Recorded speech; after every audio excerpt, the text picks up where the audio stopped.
शांत रात थी। गांव की हवा में ठंडक घुली हुई थी। आसमान में बादलों के बीच से झांकता हुआ चांद जैसे किसी रहस्य को छिपाने की कोशिश कर रहा था।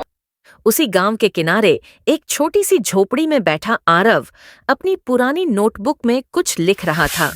उसकी उम्र केवल 13 साल थी, लेकिन आंखों में गहराई थी, जैसे उनमें कोई ऐसा दर्द छिपा हो जो उम्र से बहुत बड़ा हो। आरव के पिता मछुआरे थे जो 1 साल पहले समुद्र में गए और फिर कभी लौटे नहीं। माँ दिन रात खेतों में मेहनत करती थी और आरव ज्यादातर अकेला रहता था। लेकिन उसमें एक अजीब आदत थी। वह हर रात चांद से बातें करता था।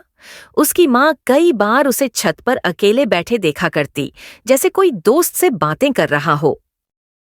आरव, किससे बात करता है तू हर रात? वह मुस्कुरा देता। माँ, चांद से। वो सुनता है मेरी सब बातें। माँ पहले हंस देती, फिर चिंता में डूब जाती। गांव के लोग कहते, लड़का पगला गया है, अपने पिता के गम में अब चांद से बातें करता है। पर आरव जानता था वो पागल नहीं है, क्योंकि चांद सच में उससे बात करता था। वो एक अमावस्या के बाद की रात थी। आसमान में हल्की रोशनी थी, हवा में नमी। आरव अपनी नोटबुक में अपने पिता की यादें लिख रहा था। तभी उसे एक हल्की सी आवाज सुनाई दी, जैसे किसी ने फुसफुसाकर उसका नाम पुकारा हो। आरव! वो चौंक गया। उसने चारों ओर देखा, कोई नहीं था। कौन है? उसने धीमे से पूछा। फिर वही आवाज, मैं हूँ, ऊपर देखो। उसने आसमान की ओर देखा। चांद का आधा टुकड़ा चमक रहा था। क्या तुमने मुझे बुलाया? आरव ने पूछा, और तभी उसने महसूस किया उसके चारों ओर हवा थम गई है, झींगुरों की आवाज गायब हो गई है और एक हल्की चांदी सी चमक उसकी नोटबुक पर उतर आई है। डरो मत, आवाज आई। मैं तुम्हारा दोस्त हूँ, बहुत समय से तुम्हें देख रहा हूँ। आरव की सांसें तेज हो गईं। कौन हो तुम? मैं चांद की आत्मा हूँ, तुम मुझे चंद्रवाणी कह सकते हो। आरव को विश्वास नहीं हुआ, लेकिन आवाज इतनी शांत और सच्ची थी कि उसके दिल में डर की जगह जिज्ञासा ने ले ली। तुम मुझसे क्यों बात कर रहे हो? क्योंकि तुम सुन सकते हो। बाकी लोग क्यों नहीं सुनते? क्योंकि उन्होंने विश्वास करना छोड़ दिया है।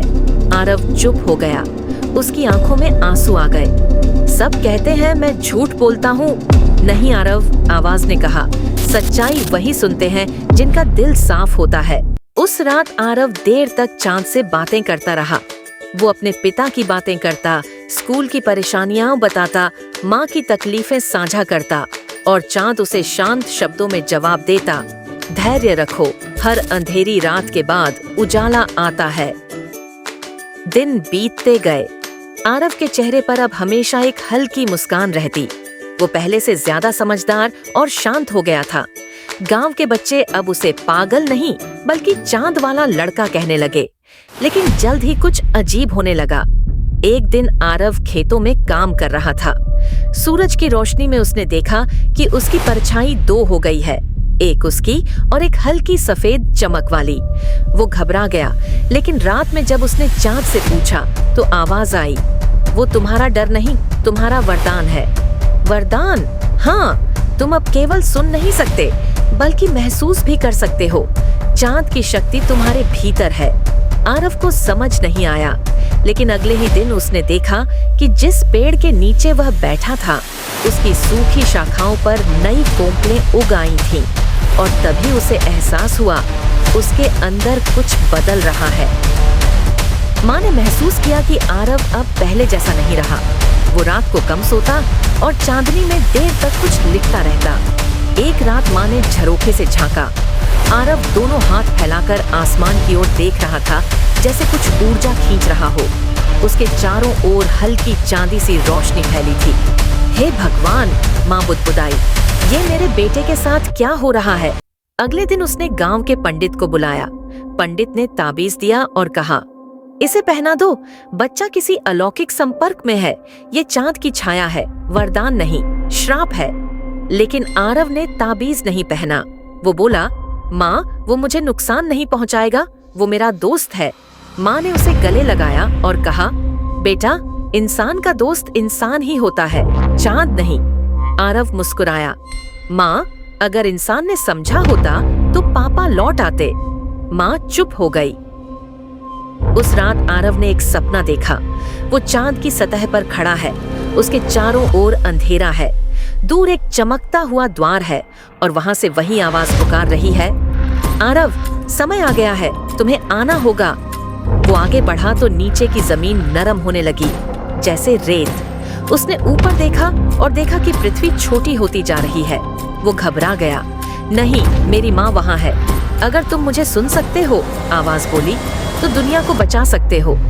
दुनिया? हाँ, तुम्हारे गांव के नीचे कुछ छिपा है जिसे केवल तुम जागृत कर सकते हो। आरव की आंख खुल गई। वो पसीने से तर था, पर कमरे में ठंडक थी और नोटबुक अपने आप खुली थी, जिस पर लिखा था, पूर्णिमा की रात द्वार खुलेगा। अगली सुबह आरव जल्दी उठ गया।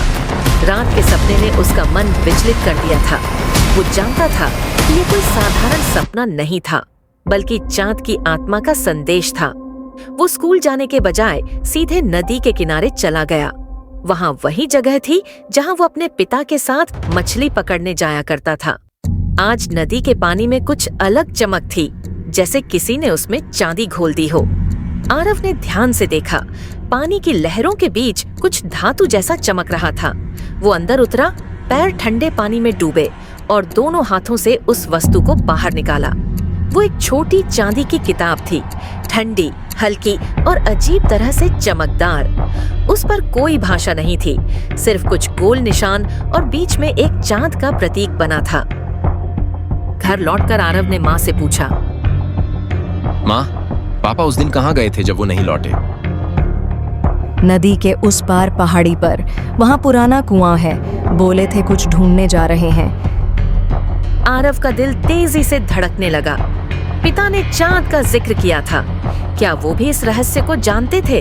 वो भागता हुआ झोपड़ी से निकल पड़ा। पीछे से माँ पुकारती रही, आरव, कहाँ जा रहा है बेटा? पर आरव के कानों में अब सिर्फ वही फुसफुसाहट गूंज रही थी, पूर्णिमा की रात, द्वार खुलेगा।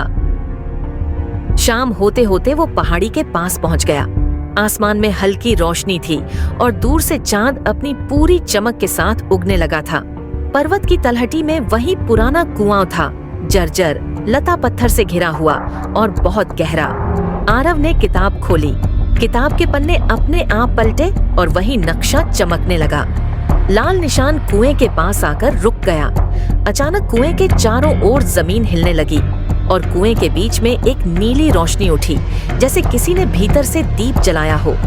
आरव झुककर देखने लगा। कुएं के अंदर चमकते पत्थरों के बीच एक चांदी का द्वार धीरे धीरे आकार लेने लगा। आरव वही परिचित आवाज फिर आई, अब बहुत पास से। तुम तैयार हो? किस लिए? अपने पिता का सच जानने के लिए। वो जिंदा है?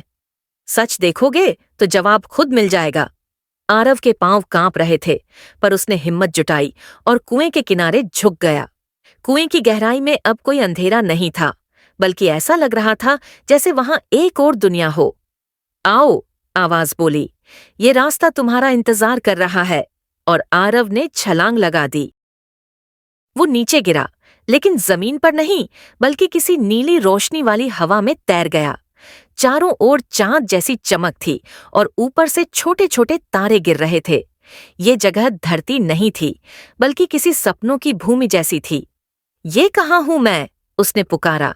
आवाज आई, ये चंद्रलोक नहीं, बल्कि उसका प्रतिबिंब है, एक स्मृति लोक। यहाँ वो आत्माएं रहती हैं जिनका चांद से संबंध होता है। आरव ने चारों ओर देखा। हर तरफ चांदी जैसे प्राणी घूम रहे थे, पारदर्शी, हल्के, लेकिन उनके चेहरे इंसानों जैसे थे। कुछ बच्चे खेल रहे थे, कुछ ध्यान में बैठे थे। मैं यहाँ क्यों आया हूँ? क्योंकि तुम्हारे पिता यही हैं, आवाज ने कहा। वे इस द्वार के रक्षक थे। आरव ने देखा, सामने से एक आकृति उसकी ओर आ रही थी। वो ऊंचा, मजबूत और शांत था। उसके चेहरे पर वही मुस्कान थी जो आरव को बचपन में याद थी। पापा, आरव फुसफुसाया। वो आकृति रुकी। आरव, आवाज नरम थी, लेकिन उसमें दुख था। तुम आ गए, मुझे पता था चांद तुम्हें बुलाएगा। आरव दौड़कर पास गया, पर उसके हाथ उसके आर पार निकल गए। वो सिर्फ एक छाया थी, एक स्मृति। पापा, आप सच में हो? मैं यहाँ फंसा हूँ बेटा, इस स्मृति लोक में। हमारे गांव के नीचे एक शक्ति है, चंद्रमूल। अगर वो जाग गया तो धरती का संतुलन बिगड़ जाएगा। मैंने उसे सील करने की कोशिश की थी, लेकिन द्वार बंद करने से पहले मैं इस लोक में फंस गया। आरव के आंसू निकल आए। मैं आपको कैसे वापस लाऊं? किताब में उत्तर है बेटा, पर याद रखना, हर उत्तर बलिदान मांगता है। चांद अब आकाश में पूरी तरह निकल चुका था। आरव ने देखा कि किताब के कवर पर अब एक नया निशान था, आधा चांद और एक आंसू। उसने किताब खोली, अंदर लिखा था, द्वार खुल चुका है। अगली पूर्णिमा से पहले तुम्हें चंद्रमूल को ढूंढना होगा, वरना प्रकाश अंधकार में बदल जाएगा। आरव ने आसमान की ओर देखा। चांद अब पहले से ज्यादा चमक रहा था, लेकिन उसमें कुछ गड़बड़ थी। उसका एक हिस्सा काला पड़ गया था, जैसे किसी ने उसे निगल लिया हो। रात बीत चुकी थी, पर आरव को नींद नहीं आई। कुएं की वह नीली चमक, पिता की वह छाया और किताब में उभरे नए शब्द, सब उसकी आंखों में घूम रहे थे। सुबह हुई तो सूरज की रोशनी भी उसे सुकून नहीं दे सकी। वो छत पर बैठा चांद की दिशा में देख रहा था, जैसे अब उसका कोई अदृश्य रिश्ता उस आसमान से जुड़ गया हो। माँ ने दरवाजा खोला। आरव चुप रहा। क्या बताए? कौन यकीन करेगा कि उसने चांद की स्मृति भूमि में अपने पिता को देखा है? माँ, उसने धीमे से कहा, क्या पापा ने कभी चंद्रमूल का नाम लिया था? माँ ठिठक गई। कहाँ सुना तूने ये नाम? किताब में, आरव ने झिझकते हुए जवाब दिया। माँ के चेहरे का रंग उड़ गया। वो नाम मत लेना बेटा, वो अभिशप्त शक्ति है। तुम्हारे पापा उसी की तलाश में गए थे और लौटे नहीं। आरव के मन में सवालों का तूफान उठ गया। पर अगर वो शक्ति बुरी थी तो पापा उसे ढूंढने क्यों गए? माँ की आंखें नम हो गईं, क्योंकि वो संतुलन के रक्षक थे। आरव, उन्होंने कहा था, अगर कोई चंद्रमूल को जगाने की कोशिश करे तो धरती कांप उठेगी। आरव को याद आया, किताब में लिखा था, वरना प्रकाश अंधकार में बदल जाएगा। मतलब अब कोई उस शक्ति को जगाने वाला था। रात को जब सब सो गए, आरव ने फिर किताब खोली। इस बार किताब के पन्ने खुद नहीं हिले, वो चुप थी, जैसे किसी प्रतीक्षा में। आरव ने धीरे से कहा, मैं तैयार हूँ, मुझे बताओ, चंद्रमूल कहाँ है? कुछ पल सन्नाटा रहा, फिर एक ठंडी हवा चली और पन्ने अपने आप पलट गए। अब उसमें एक नया चित्र था, एक पुराना मंदिर जो जंगल के भीतर था और जिसके ऊपर लिखा था, जहाँ चांद की रोशनी जमीन को नहीं छूती, वहीं उसका बीज सोया है। आरव ने माथे पर शिकन डाली। जहाँ चांद की रोशनी जमीन को नहीं छूती, मतलब घना जंगल। किताब के नीचे अब कुछ शब्द उभरे। सावधान रहो, अंधकार के रक्षक जाग चुके हैं। अगले दिन आरव निकल पड़ा। उसने एक लालटेन, थोड़ा पानी और वह रहस्यमयी किताब अपने बैग में रखी। माँ को बस इतना कहा, मुझे पापा का रास्ता पूरा करना है। जंगल के भीतर पहुँचते ही माहौल बदल गया।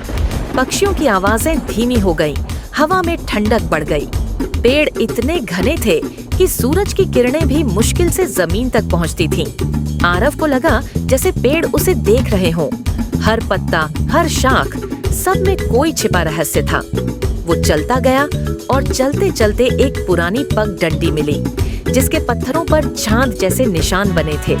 वो उसी दिशा में बढ़ा। सांझ होने लगी थी। आरव ने लालटेन जलाई, पर रोशनी के साथ ही कुछ हलचल हुई। पेड़ों के पीछे से अजीब से साए निकलने लगे, ऊंचे, बिना चेहरों के, बस चमकती आंखें। आरव का दिल जोर से धड़कने लगा। कौन हो तुम? उसने हिम्मत करके पूछा। एक साया आगे बढ़ा। उसकी आवाज गूंजी, हम निशाचर हैं, चंद्रमूल के प्रहरी। जिसे ये शक्ति नहीं दी गई, वो यहाँ कदम नहीं रख सकता। आरव ने किताब को सीने से लगाया। मुझे चांद ने चुना है। साए कुछ पल ठिठके, फिर सबसे ऊंचे साए ने कहा, अगर सच में चुने गए हो तो प्रकाश परीक्षा दो। आरव ने डरते हुए पूछा, क्या है वो? इस जंगल में 3 चांदनी शिलाएं हैं। हर शिला तुम्हारा भय दिखाएगी। जो अपने भय को पार कर लेगा वही आगे बढ़ सकेगा। आरव आगे बढ़ा। कुछ दूर उसे एक पत्थर दिखा जिस पर नीली चमक थी। जैसे ही वो पास पहुंचा, चमक बढ़ गई और सामने उसके पिता की आकृति उभरी। आरव, क्यों आया तू यहाँ? आवाज में प्यार भी था और दर्द भी। आपको वापस लाने, आरव ने कहा। नहीं, लौट जाओ, मेरी गलती मत दोहराओ। नहीं, मैं डरूंगा नहीं। जैसे ही उसने ये कहा, आकृति धुएं में बदल गई और पत्थर पर चांद का निशान जगमगा उठा। पहली परीक्षा पार हो चुकी थी। वो आगे बढ़ा और दूसरी शिला के पास पहुंचा। इस बार शिला पर लिखा था, सच्चाई का सामना वही कर सकता है जो अपने अतीत को स्वीकारे। शिला से धुंध उठी और उसमें उसने देखा वो बचपन का आरव था, जो पिता की बात नहीं सुनता था, जो उस रात उनके साथ नहीं गया था जब पिता आखिरी बार जंगल में गए थे। आरव की आंखों से आंसू गिरने लगे।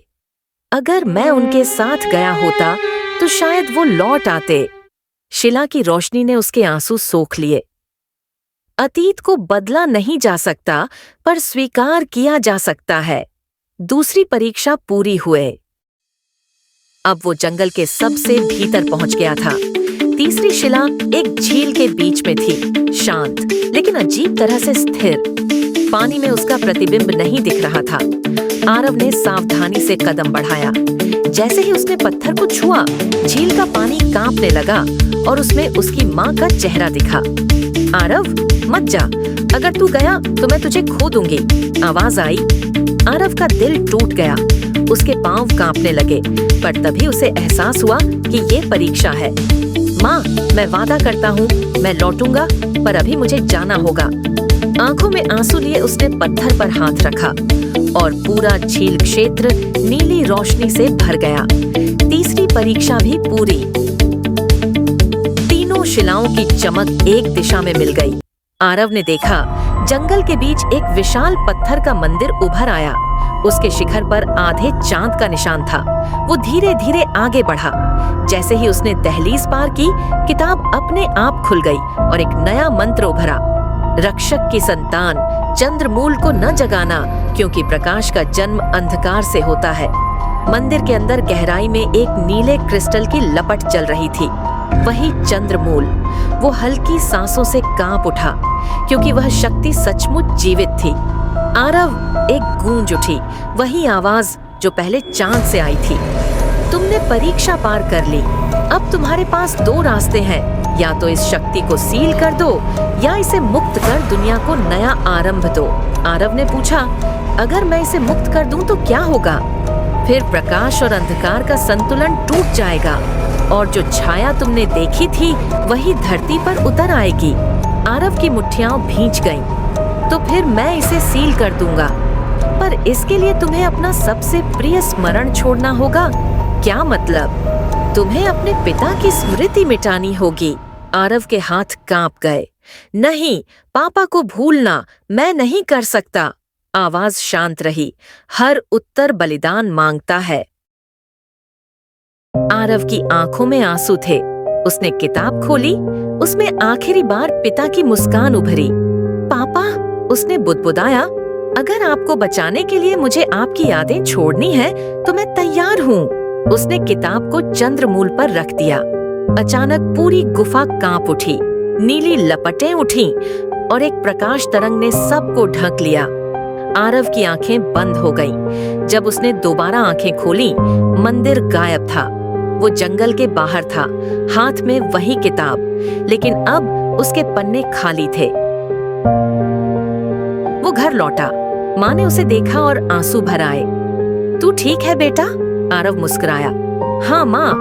पापा की बात अब भी याद है? माँ ने पूछा। आरव कुछ देर सोचता रहा, फिर बोला, कौन पापा? माँ का दिल सिहर गया, पर उसने कुछ नहीं कहा, बस उसे गले से लगा लिया। किताब उसके बैग में पड़ी थी, बिल्कुल शांत। पर जब हवा चली तो उसके आखिरी पन्ने पर हल्के से कुछ शब्द उभरे। जब चांद फिर अधूरा होगा, स्मृति लौट आएगी। आरव ने आसमान की ओर देखा। चांद आधा था, जैसे अभी भी कोई कहानी बाकी हो। पूर्णिमा बीत चुकी थी। आरव ने उस रात के बाद न नींद ली न चैन पाया। किताब अब उसके लिए एक रहस्य नहीं बल्कि एक बोझ बन गई थी। हर बार जब वो उसे खोलता, उसमें नए प्रतीक उभर आते, जैसे कोई अदृश्य शक्ति उसे दिशा दे रही हो। 3 दिन बीते और गांव में अजीब घटनाएं होने लगी। नदी का पानी अचानक काला पड़ गया, जानवर रात में बेचैन होकर चीखने लगे और सबसे डरावना, चांद अब आधा नहीं बल्कि एक भयानक चेहरा सा दिखने लगा था। लोग कहने लगे बुरा समय आने वाला है, पर आरव जानता था ये चंद्रमूल के जागने का संकेत है। एक रात आरव ने किताब खोली। इस बार उसमें लिखा था, सत्य का द्वार दूसरा भी है, पर उसे केवल वह खोल सकता है जो छाया से ना डरे। पन्नों के नीचे एक नई आकृति उभरी, एक गोला, उसके चारों ओर 3 प्रतीक, नदी, वृक्ष और आकाश। आरव ने सोचा ये कोई संकेत है, लेकिन किस जगह के? उसी वक्त हवा चली और किताब के पन्नों से एक पंख निकलकर गिरा, चांदी का पंख। ये तो पक्षी का लगता है, उसने सोचा, पर हमारे गांव में ऐसा पक्षी कभी नहीं देखा। उसे अपने पिता की बातें याद आईं। नदी के उस पार पहाड़ी की जड़ में एक वृक्ष है, वही साक्षी है सत्य का। शायद वही जगह दूसरा द्वार हो, आरव ने निश्चय किया। अगली सुबह आरव पहाड़ी की तरफ निकल पड़ा। रास्ते में उसे एक बुजुर्ग साधु मिला, जो नदी के किनारे ध्यान में बैठे थे। साधु के माथे पर चांद का निशान था और उनकी आंखों में अजीब सी चमक। रुको बालक, उन्होंने कहा, तुम उस राह पर जा रहे हो जहां लौटना आसान नहीं। आरव चौंका। आप जानते हैं मैं कहां जा रहा हूँ? साधु मुस्कुराए। चांद की पुकार सबको नहीं सुनाई देती। तुम चुने गए हो, पर चुना जाना वरदान भी है और शाप भी। आप चंद्रमूल के बारे में जानते हैं? आरव ने पूछा। साधु ने गहरी सांस ली। चंद्रमूल सिर्फ शक्ति नहीं, स्मृति है, ब्रह्मांड का पहला प्रतिबिंब। वो हर हृदय में सोया है, पर जब कोई उसे जगाता है तो संतुलन बिगड़ जाता है। आरव ने दृढ़ स्वर में कहा, मुझे उसे ढूंढना होगा, मेरे पिता वहां फंसे हैं। साधु ने उसकी आंखों में देखा। तो याद रखना, हर खोज के साथ एक कीमत जुड़ी होती है। जो तुम पाओगे वो तुम्हें भी बदल देगा। उन्होंने अपनी माला से एक चांदी का मोती तोड़ा और आरव के हाथ में रख दिया। जब तुम्हारा मन डरने लगे, इसे दबाकर सत्य की ज्योति कहना, वो तुम्हें अंधेरे से बचाएगा। नदी के उस पार पहुंचकर आरव ने वही पुराना वृक्ष देखा। उसकी जड़ें चट्टानों के भीतर गहरी धंसी थीं और उसकी शाखाएं आकाश को छूती थीं। वो किताब लेकर बैठ गया और उसके पास वही पंख रखा। किताब अपने आप खुली, नीली रोशनी फैली और जमीन कांपने लगी। वृक्ष की जड़ों के बीच एक दरार उभरी, जिससे हल्की सफेद रोशनी निकल रही थी। आरव ने मोती को दबाया और कहा, सत्य की ज्योति। क्षण भर में दरार फैलकर एक द्वार बन गई, पर यह द्वार पिछले से अलग था। इसमें कोई रोशनी नहीं थी, बल्कि अंदर अंधेरा लहरों की तरह हिल रहा था। आवाज आई, जो भीतर जाएगा वो अपनी परछाई से मिलेगा। आरव ने हिम्मत की और भीतर चला गया। अंदर घुप अंधेरा था, लेकिन कुछ दूरी पर काले धुएं जैसी परछाइयां चलती दिखीं। वे इंसानों जैसी थीं, पर बिना चेहरों के। अचानक एक परछाई उसके पास आई और बोली, आरव, कौन? मैं वही हूँ जो तुम बन सकते हो। आरव ने देखा, वो उसकी ही परछाई थी। चेहरा वैसा ही, बस आंखें काली और ठंडी। तुम सत्य ढूंढने निकले हो, परछाई ने कहा, पर क्या तुम खुद का सामना कर सकते हो? मैंने कुछ गलत नहीं किया, आरव बोला। हर इंसान की आत्मा में अंधेरा होता है। सवाल ये है कि क्या तुम उसे स्वीकार कर सकते हो? उसने आरव को छूने की कोशिश की। आरव पीछे हटा, पर अचानक अंधेरा चारों ओर फैल गया। किताब हवा में घूमने लगी और उसमें से आवाज आई, सत्य से भागोगे तो अंधेरा तुम्हें निगल लेगा। आरव ने आंखें बंद कीं और चिल्लाया, मैं डरता नहीं। तुरंत मोती की रोशनी तेज हो गई और परछाई गायब हो गई। आरव के हाथ कांप रहे थे। उसने देखा चंद्रमूल की रोशनी तेज होती जा रही थी और उसके चारों ओर दरारें बन रही थीं। पिता बोले, जल्दी करो, अगर ये फट गया तो न सिर्फ हमारा गांव बल्कि पूरा आकाश संतुलन खो देगा। आरव की आंखों में आंसू आ गए। मैं नहीं चाहता आप फिर खो जाएं पापा। हर पिता यही चाहता है कि उसका बेटा प्रकाश बने। आरव ने गहरी सांस ली और किताब अपने सीने पर रखी। उसने मंत्र पढ़ा, चंद्रमूल, सत्य का स्रोत, तुझमें मेरा अंश, मेरा स्वत्व समर्पित है। नीली रोशनी उसके चारों ओर घूमने लगी। पिता ने चिल्लाया, रुको आरव, तुम। पर अब देर हो चुकी थी। जब आरव ने आंखें खोलीं, वो फिर से उसी कुएं के पास था। आसमान में सूरज था और चांद गायब। किताब उसके पास पड़ी थी। अब उसका कवर काला नहीं बल्कि चांदी का था। उस पर लिखा था, नया रक्षक जाग चुका है। वो उठा और देखा, नदी का पानी फिर साफ था। हवा में शांति थी। गांव वाले कहते, रात अचानक रोशनी फैल गई थी, जैसे कोई आशीर्वाद मिला हो। पर माँ ने देखा, आरव की आंखों में अब हल्की नीली चमक थी। बेटा, तू ठीक है ना? आरव मुस्कुराया। हाँ माँ, अब सब ठीक है। लेकिन भीतर से उसे पता था, वो अब सिर्फ इंसान नहीं रहा, वो अब चांद का रक्षक था। कई महीने बीत गए। गांव में शांति लौट आई। एक रात जब वो आसमान देख रहा था, उसे वही आवाज फिर सुनाई दी, आरव। वो मुस्कुराया। पापा? हाँ बेटा, आवाज ने कहा, तूने जो किया वो किसी ने नहीं कर सका। पर याद रखना, हर चांद की अपनी परछाई होती है। जब नया अंधकार उठेगा तो तुझे फिर लौटना होगा। आसमान में चांद उगा, शांत, उज्ज्वल, पर उसके एक कोने में हल्की नीली लकीर थी। वो संकेत था कि चंद्रमूल अब आरव के भीतर जीवित है। आरव अब गांव के बच्चों को कहानियां सुनाता था, चांद, रोशनी और साहस की। कोई नहीं जानता था कि वे सिर्फ कहानियां नहीं बल्कि उसके अपने अनुभव थे। हर पूर्णिमा की रात वो पहाड़ी पर जाता, कुएं के पास बैठकर आसमान को देखता और किताब को अपने पास रखता। कभी कभी किताब के पन्ने अपने आप खुल जाते, जैसे कोई उसे याद दिला रहा हो, यात्रा अभी खत्म नहीं हुई। और दूर आकाश में चांद मुस्कुराता था, अपने नए रक्षक पर गर्व करते हुए। अंत, परंतु यह अंत नहीं, क्योंकि हर सत्य की अपनी छाया होती है।